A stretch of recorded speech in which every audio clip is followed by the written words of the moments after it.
字はいらないからさ、二人のストーリーあげちゃおうよ。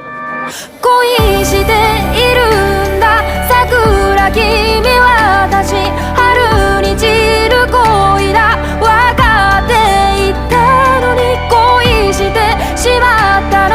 桜君悲し泣いちゃってごめんね。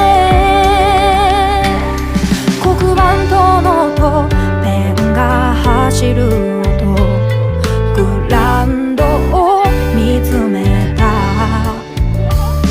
方程式じゃ何もわからない答えを探してたんだ。